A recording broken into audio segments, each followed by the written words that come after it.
Hello guys, welcome to my channel. If this is your first time, you're welcome. If you are returning, thank you so much for coming back. For those of you who don't know me, my name is Winifred. I'm a faith and lifestyle blogger. So for faith, I talk about issues related to religion and Christianity, and of course in lifestyle I talk about fashion and beauty, and of course I talk about relationships. These are things that I'm passionate about. So today we're going to be talking about signs that you are heading for an unhappy marriage. The reason I'm saying you're heading for an unhappy marriage is because I want to believe that when you are in a relationship, you have hopes for it to, get to the point where you get married. I'm not talking about flings, because when you're having flings, you may not really want to care about the person's background and stuff like that. So I'm talking about people that are in serious, committed relationships committed towards building a future together. They may not have proposed to you, but at least for someone that is in a relationship, that is what your hope is. That is what I'm talking about. So I know people always say not every relationship will lead to marriage and all that, of course, but I'm just saying, if the relationship you are in, this is what you are looking at, you want to get married in the future, these are the signs that it's going to be an unhappy one. So stay tuned and don't go anywhere. Okay guys, disclaimer, this video I'm making is both for men and women, but I'm a woman, so I'm speaking from the point of view of a woman. So every point I have listed out here today is relatable to both men and women. So this can happen to anybody, male or female. So don't feel like I'm attacking men. I made a list. I've learned to make a list for every topic, so I won't just be blabbing. I'll have everything written down and on point, so that we can have everything we want to say at the tip of our finger. For some reason it came to my mind, like some people will be like, why does it have to be unhappy? What about happy? Why are you negative and everything? I'm not trying to be negative. Initially, beginning of relationships, it's happy. It's happy. That's why you stay. That's why you stay for 2 months. That's why you stay for 3 more months, 1 more year. So you are happy. So I can't really say signs your relationship is going to be happy, because at the stage where you are in and you're still in it, you're probably happy. That's why you're there. So the point of this whole thing is, even if you feel happy, any of these signs can mean that your happiness will be short-lived, or that your happiness is a facade, like it's not real. You're maybe either being deceived, or you're being biased, or you're being naive. A lot of time when you're in a relationship, especially if someone you're really attracted to and you really like, it's very, very difficult to see what they are doing wrong. And a lot of time it's people around you that will see it. And most times, because you're happy, or the person is making you happy or trying to make you happy, maybe it may not be genuinely making you happy situation. Your judgment might be clouded by those things, and you won't see what other people are seeing. But the truth is, God always leaves us signs. Fortunately for us, God is so kind. He does this for both people that even believe in Him and people that don't. Yes, He will leave you signs. The same way God provides rain for both the sinners and the believers. That's how God cares about everybody on earth. So sometimes He will still leave you signs. So this is not even about being a Christian or having the Holy Spirit and stuff like that. This is just, God leaves us signs, okay? So irrespective of what people are saying, you need to listen to your intuition. You need to listen to that voice of discernment that's speaking to you and telling you, look at this thing that this person is doing this, okay? So I have about 16 points, guys. My videos are always very long, and I'm trying to make this one short. So let's just quickly get into this, okay? Number 1, your partner complains about your physical appearance. Now, this particular thing happened to me. The truth is, God always gives you a major sign. Even if the little things you can't see it, others may be seeing it, but you're not seeing it, God always gives you a major sign. Body image is a very important aspect of a woman, because we are always fighting almost all our lives to look good for our man. So if you've not even paid my bride price, already threatening me with a divorce if I get fat, that is a big sign that I was heading for an unhappy marriage, but I ignored it. And then, of course, we got married eventually, and here I am. So number 2, your partner blames you for everything, even the ones that are obviously his fault. Example, if he hits you, he will tell you it's because you're stubborn. If he cheats on you, he will tell you it's because you're disrespecting him, you're not bruising his ego, you're not making him feel like a man. It's not me that's supposed to make you to feel like a man. You feel like a man by yourself. You make yourself feel like a man. Do you understand? So when they do the wrong thing, and this is very typical in African community, everything is literally blamed on the woman. If her husband cheats on her, they will say it's because she's probably not cooking well, she probably nags him at home, blah blah blah blah blah. If they beat her, they question, what did she say? What did she do? Many people like to run your mouth. Stuff like that. The next point, number 3, is, this particularly is to women. If you are footing 70% of the bills while you are dating, chances are that you'll probably be doing the same in marriage. I don't know if it's just how I'm raised, or if it's just even biblically, I believe that man was ordained to be in charge in every relationship. And being in charge includes finances. Money is a very, very, very big and mighty part of a relationship, but people like to play down on it. Feel like it's not really important, it's not really important, or when they try, they make a caricature of it, or some people will be defensive of it. But if a couple will come together, sit down and be reasonable and say, let's throw our cards on the table and talk about these matters, and like decide how to relate as regards these things, it will really help them a lot in their relationship. So money, a man should be in charge. A man should be in charge. And when yes, there are people that find themselves in a situation where they are dating a woman that is richer than them. What do you do? What do you do then? Should you let the lady just take responsibility for everything just because she has more money? And even if she has more money, how do you balance your behavior towards her, your role in the home, in a way that her having more money will not undermine your role as a man? I don't want to talk about this because it's a big issue. So, but let me just focus on what I'm talking about today. For me personally, this is my opinion. You can have your opinion. I don't think financially a woman should be footing 70% of the bills in a relationship. I don't believe in it. Even if tomorrow I am a multi-millionaire and my husband is also a multi-millionaire, I have my own money, he's going to give me money, he's going to take care of me. That is how it is. You are my man. There's a reason when you are my man. You know what it means, man. Check in the Bible. Adam, before God gave him Eve, Adam was fully loaded. He had everything, he had a job, everything. So when you want to say to be in charge, as a woman, I'm supposed to be a helper. I'm not supposed to come in and then take the role. Then you are now answering a nominal name and my man.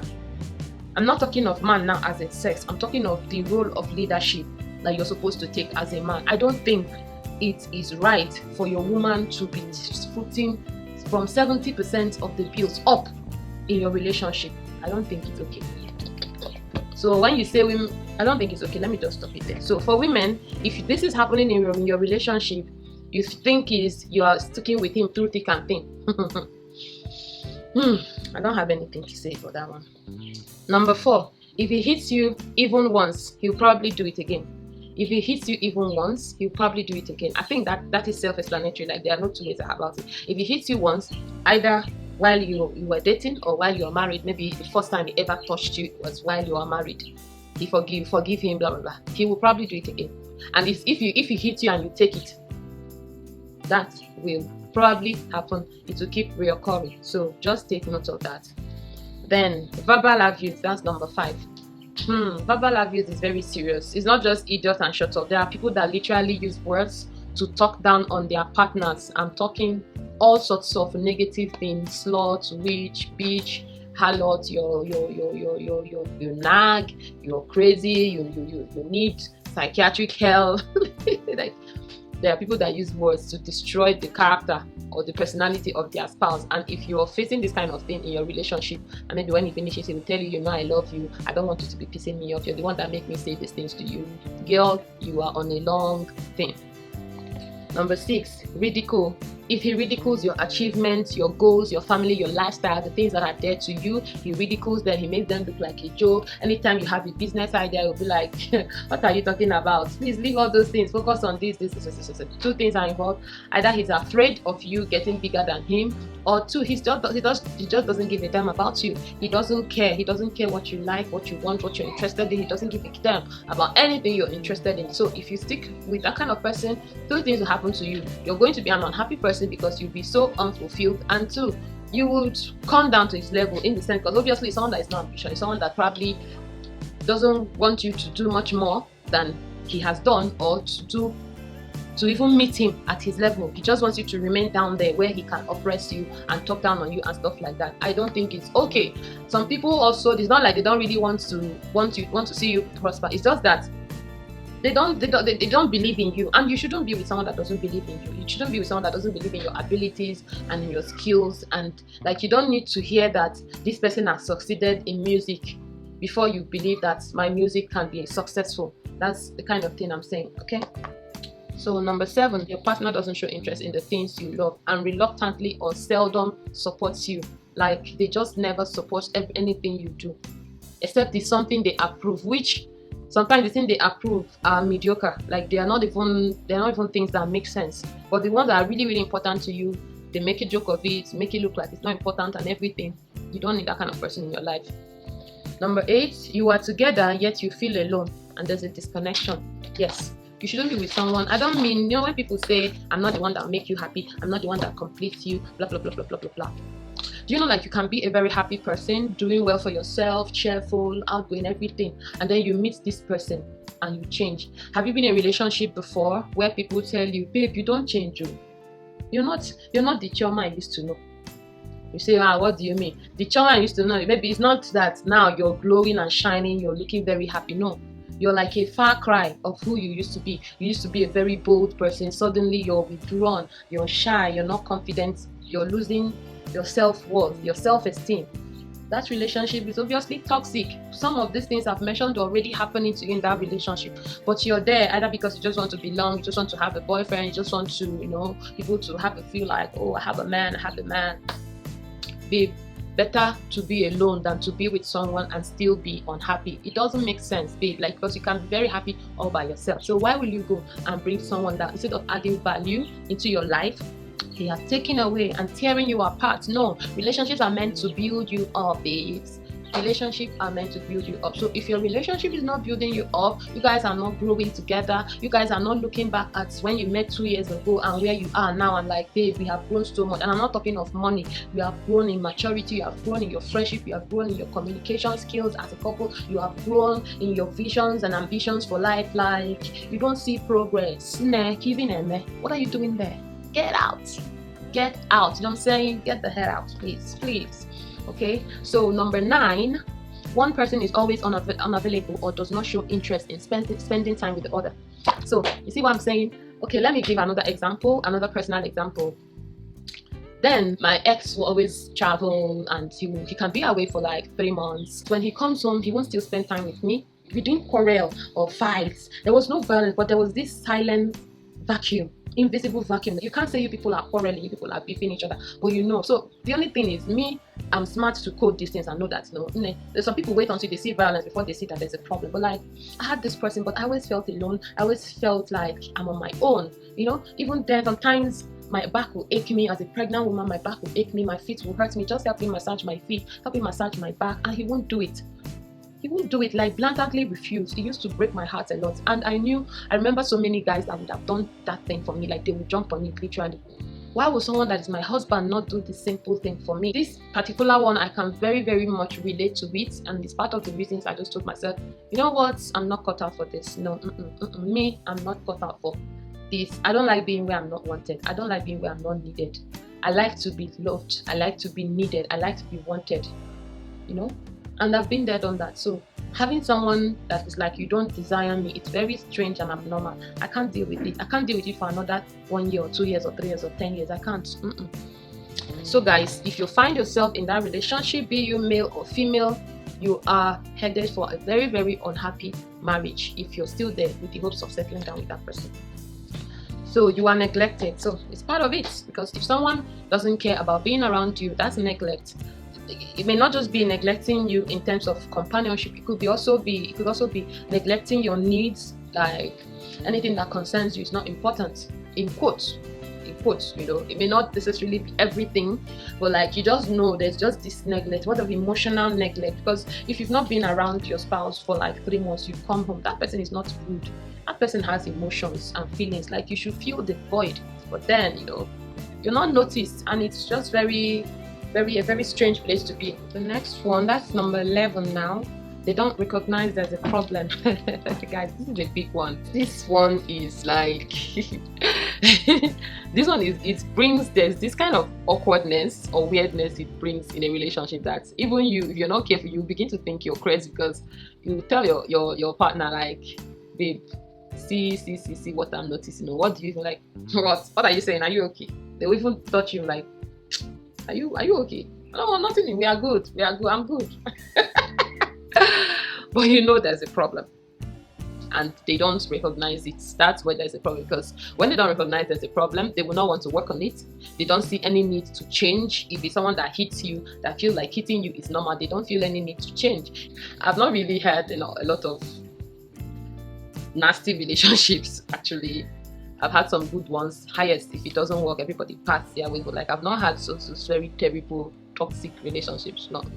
So if, for instance, your partner is not noticing the not being available, the ridiculing you, the looking down on your needs and making your needs look unimportant and everything, or notice that you guys don't talk. Like, you're emotionally disconnected. You don't have anything in common, in quotes.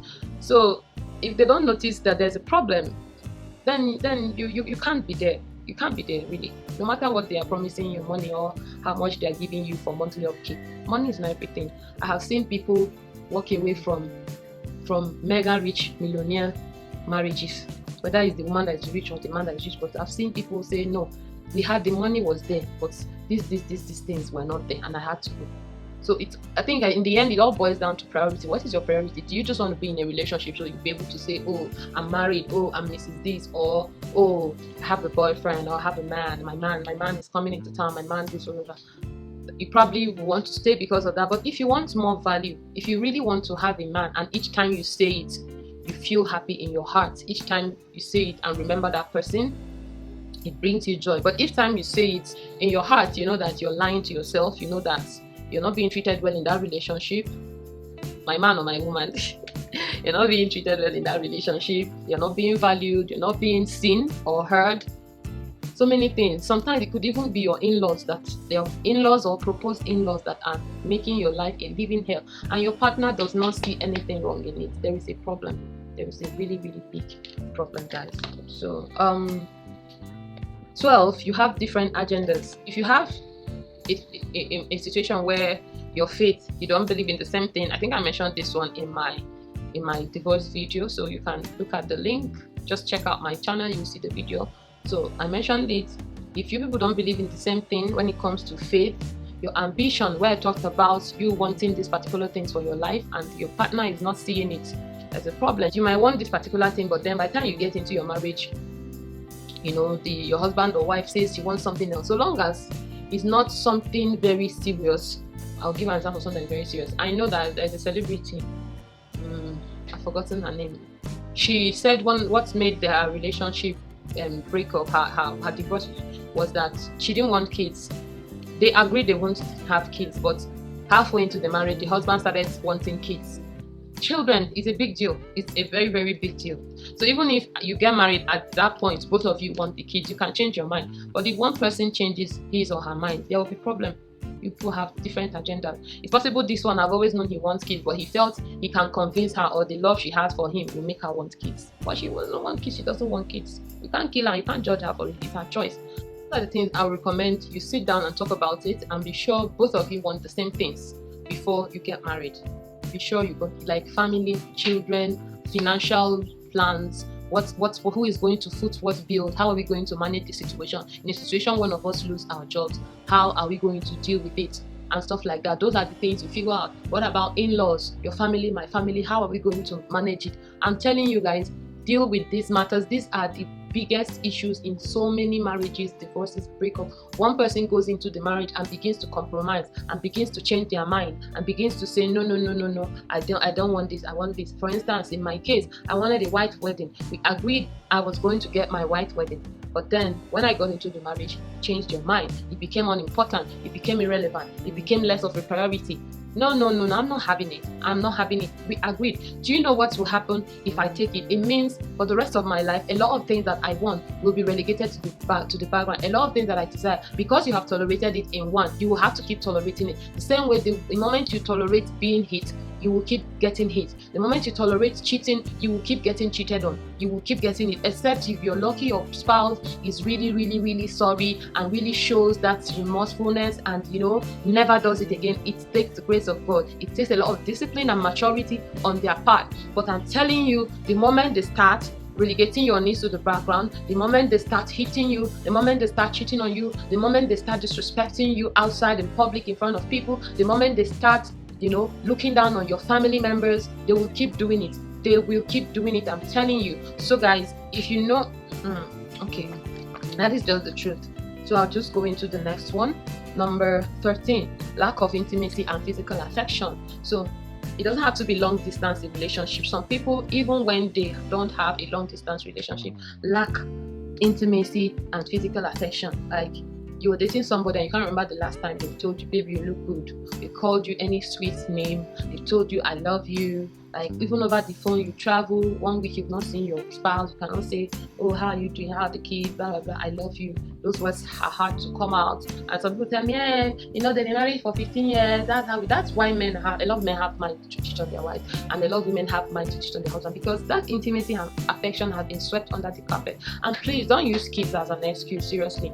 Those are the things, when I talked about the things you should plan before you get married, I think these are one of them. What are we going to do when the kids come? How are we going to plan our lives to accommodate them and still accommodate us? Because as much as they are humans, we are also humans, and we also need to work on ourselves and our priorities, on our needs for each other. Because for us to be able to give out richly to our kids, we need to be in a good place. So we need to talk about these things, okay? So if you lack intimacy, you're not having sex, you need to find out, like, babe, what's up? Why haven't you touched me for the past 2 months? Or whatever name it, like, even if you guys are so busy, it shouldn't be taking that long. And it's not like you traveled, you're around. What's going on?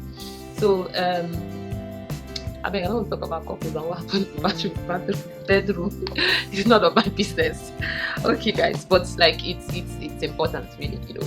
Intimacy, both physical, emotional, and all sorts of affection, very important. Like, if you date your man, no, they feel touch your body, just romance is small. Even if you're not going to have sex, there's a problem. The same thing, the woman is no longer interested. You touch her and she will shiver. Guy, come and pray. Something is happening to your wife. Something is happening. Okay, guys, if you lack intimacy in your relationship, there is a problem. It's a sign something is happening. Number 14, the 4 horsemen. I got this online, so I'm just going to drop a link of the website where I got this particular point from. He said the 4 horsemen. He said the 4 horsemen will creep in. He mentioned criticism and blame, defensive and refusal to accept responsibility, contempt, sarcasm, superiority, stonewalling, and or emotional washdown. You know, initially I mentioned verbal abuse. It can wash you down emotionally. Then the one of not showing you any form of affection or intimacy, withdrawal, and all those things, it can wash you down emotionally and drain you, and you're wondering what is going on. You know, the contempt, sarcasm, all those superiority, all these things can build resentment, either from the person that is expressing this content and stuff like that, or the person that is receiving it. It can build resentment. Then defensive and refusal. These are typical of narcissists. They never accept the blame for anything. Even the mistakes they made, they will put it on you. So the next thing, they will build a defense. Even if you talk for 3 hours and delay your point, they will find a defense for every point you made. They will tell the reason that didn't happen that because I drove through A junction, I didn't pass B junction. The other one you mentioned, if not that you said this, I wouldn't have said that. They never accept responsibility for anything, and then they will criticize and blame you for everything. You have to, and you will hear what, like, someone has to take the blame, and they will blame you for everything. Literally, even the ones they told you to do, they will blame you for it. So number 15 is abuse, and this abuse really sets in when you have seen these signs and ignore them. Because sometimes you're already being abused, but you don't know. Then when you even recognize these things are not good for me, this thing this person does or says, or this thing I'm saying, this energy, this negative energy, negative vibe I get from this person is not good. You have noticed it and you ignore it. The result on the long run, your own long run can be 6 months, your own long run can be 2 months, 1 year, 6 months, 6 years. Some people's long run is 10 years. So it depends. But just pray that whatever situation you find yourself, that God give you insight so you notice early, because there's nothing as painful as realizing your mistake. Like, let's say you're coming from Lagos to Abuja and you realize your mistake at Lokoja. It's painful because you're almost there. It's better you realize it early so that you can just take 300 naira bus and go back to Lagos. But if you find yourself that you have gone so deep into this thing, that's when you see them, they don't want to come out. You're asking them, why are you there? Why are you there? They feel they can't live because either they've given too much or they can't see themselves without this person. Their life, own life, in their mind has become meaningless without this person that is hurting them. That's a very terrible situation to be in. So, and you don't want to find yourself in. And what these things result in is serious emotional, financial, verbal, physical, mental, or psychological and cultural abuse. These are like in the different kinds of abuse. Mega abuse can come in different ways, seriously. About these kinds of abuse, I'm still going to drop the link. You can read it up. So it's not my write-up. I got this particular idea from a particular website. Then number 16, which is the last and the final note, is your partner is unwilling to work on the relationship. Now this goes hand in hand with the number 11 that says they don't recognize there is a problem.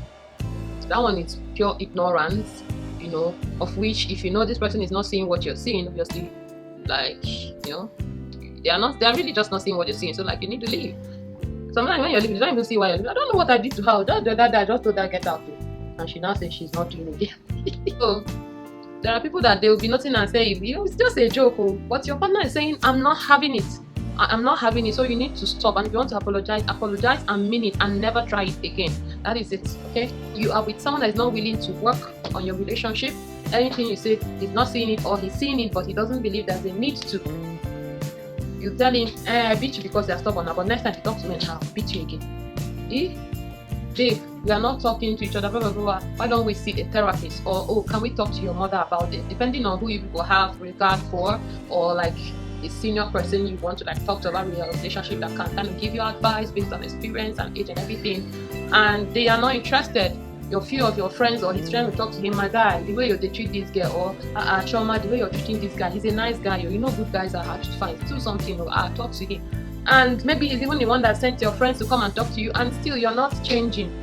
If your partner is unwilling to work on the relationship, you're unwilling to compromise, you're unwilling, when you even bring up the subjects that you feel like these are the issues. That was my experience too. That was the cattle that broke the egg, or the egg that broke the cattle, or the cattle. There's one I did like that, Sha. That was it. When we sat down and said, these are the issues, what are we going to do about it? He said, I feel better being alone. So obviously, you being around is a burden. Did I force you to stay with me? If you don't want to stay, or if you're not happy with what is happening, two things. Either you stay and deal with it, or you go. Imagine I begged him, baby, what did I do? Forgive me, have mercy, I will change, and I stay. What will happen is he will bank on that my inability to live without him, and then he can travel for 6 months, he can gallivant, cheat, and bring home disease, and I will bear it because I begged my way into the relationship. No. That's not how the show goes. That's not how the story goes. That's not how the plot of the play is. No. That's not how it is written. Two of us have to want it. Two of us have to want to be inside. Two of us have to want to love each other. Two of us have to desire to make the relationship to work. You know what I'm saying? Yeah. So if you're the only one carrying the cross on your head, the relationship will work. Because of man or woman, you go from white garment river by the riverside prophetess to the ones in the bush, to the prayer group, to one deliverance ministry to the other. You want to see if somebody is plotting against your marriage, if your village people don't want you to marry, blah blah blah blah blah blah blah blah blah blah blah. Walk out of the damn relationship. Jesus Christ. What other prophet are you looking for? Really? Do you need a prophet to eat your breakfast this morning? God leaves these signs right there in your face every time. And you said you really prefer to go to prayer house. Stop going to prayer house. Sometimes you are the lady that needs to work on yourself, or you are the man that needs to work on yourself. You either need to make a decision and say, no, I don't want this. If you are the problem in the relationship, tell yourself the truth and work on yourself. If you feel you're not the problem in the relationship and your partner is not interested in making the relationship work, pack your bags and get out of the damn relationship. There are millions of men in the whole wide world. If you want them in fling version, you will get. You want them in one night stand, you will get. You want them in 6-month relationship, you will get. You want them in 5 years relationship, you will get. If you want them in 10 years too, you don't mind. If you want it forever bliss, so beautiful, living happily ever after, those times are rare. But you have to have patience and get ready to also work on yourself, so that when this amazing person comes into your life, you are a full package, just the same way you also want a full package. So, but if by mistake you have found yourself in something that is not good enough, you know what I'm saying? What I ordered versus what I ordered versus what I got. You ordered this one, that one. You got that Gucci and you got Gucci. You got that Prada and you got Prada. You know what I'm saying? Babe, work out. My nigga. The girl is not the way you want, walk away. Walk away, really, no matter the love. Bible says husbands love your wife, wives honor your husband. So who you marry is who you love, who you marry is who you honor. So all these ones, some ladies, we have become slaves for someone that have not dropped coke on top of your head. What are you doing? Why are you putting yourself in that position? Some men, only you, they are still dating. You bought house, bought car, bought this, but then when the girl says she's not doing again, it's after all I've done for you. Who sent you? I think that's the end of my video. That's really it. So if you enjoyed this video, don't forget to give it a thumbs up, like, share, and subscribe. Like, so many people need to watch this video. I'm tired of reading on Facebook, Instagram. Please tell me what I should do. Women, you discover your husband is manipulating your baby, like sexually abusing you, asking us on Facebook, tell me what to do. You married a man that will not give you money to cook soup. It's not that he doesn't have, he just doesn't see the need to. A husband that you need to pray and fast before he will bring school fees. So many things. A husband that will beat you, slap you, and tell you to kneel down and raise your hand. What kind of stupid marriages are you people in? And then you come on Facebook and say, please sis, put me synonymous, be anonymous, help me, tell me what to do. What do you want us to tell you? God has already told you that you married an imbecile. How can you beat your wife, slap her, tell her to kneel down and raise your hand, and you're asking us on Facebook what you should do? Are you okay? So please, it's getting like a lot of women are just married. This particular one is women. We just want to be married. Just want to stay married, and we see what will people say. So if you're not happy and you have these signs I've mentioned, or even more than them, what are you doing there? What are you doing there? And then you ask somebody and say, what do you think I should do? You don't need any prayer. You don't need the Holy Spirit to come. You don't need pastor to prophesy. You know what you need to do. You need to pack your bags and leave. That is it. So guys, thank you very much, and see you next time.